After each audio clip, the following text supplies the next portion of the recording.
So if you have found a training that's not on the pre-approved training list and you'd like to submit it to the state, then you click here on the training approval request. This will open up a form. Again, if this does not open up, check and make sure your pop-up blocker is turned off. And hopefully this will work just fine for you.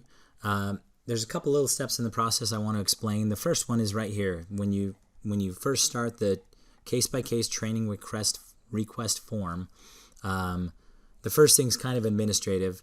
Just this process is set up to where once you've submitted the form, then it sends me an email, and then once I respond to that, it'll send you an email back. And so the first step just has to be laid out this way. It asks you either, are you here to fill out a new case-by-case training request, or are you a state administrator who's here to review a request? So you're always going to click on fill out a new case-by-case training request. If you click on the other one, you won't get very far. It runs into a password. But so click on that, and then it opens up the request form. And you just gotta, it should be pretty self-explanatory, most of them. A couple of fields I'll elaborate on here, but it's just gonna ask for your name, your email address, the agency that you represent, what the name of the training is, and a description of the training. All those things are required. You'll notice the training URL is not required. It's not required because we don't want it. Actually, we really do want it. Your goal here is to give us enough information that we can review this and we can see the value of the training and that we can easily approve it for you. So if there is a URL to the training, a website or something that you can add here, that will really, really be helpful. Sometimes there's not going to be, and that's why the field's not required. But so wherever possible, make sure and add a link to a URL. This is a list of everybody who can attend. So if it's going to be for auditors and QCIs and your warehouse staff or something, then you'll select all that apply there. You need to give some idea of how long the training is going to go for in minutes, hours, or days, the cost per person, some guesstimate on how many from your agency will be attending. And then the training accreditation, if it is IREC accredited or something else, please indicate that here. If it's a BPI approved CEU or a DOPL contractor CEU, or if there's a way for you to include that there. But make sure you're including that, because that's all part of the decision process as to whether or not these things will get approved.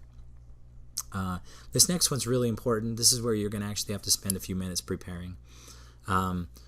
So this says JTA or job alignment, and JTA means job task analysis.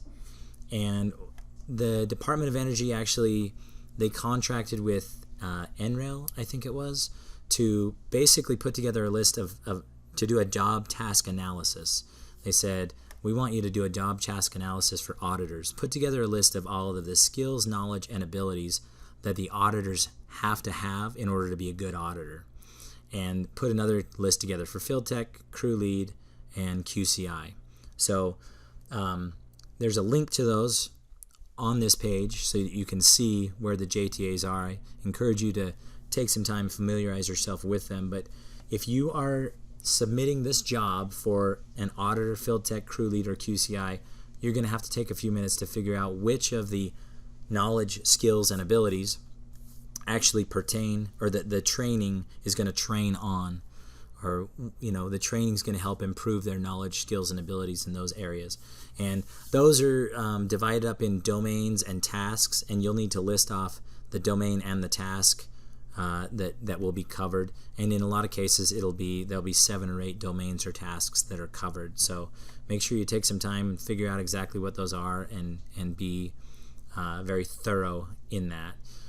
Now, if you're doing this for something that is not auditor, field tech, crew leader, QCI, then you need to list off the job duties for whatever other position it is, and those job duties that will be improved upon by taking this training.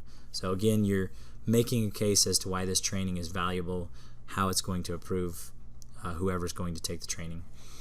And then there's another field that is not required, but again, wherever possible, you need to attach a copy of the training agenda or syllabus if it's available. And then there's a spot for some comments.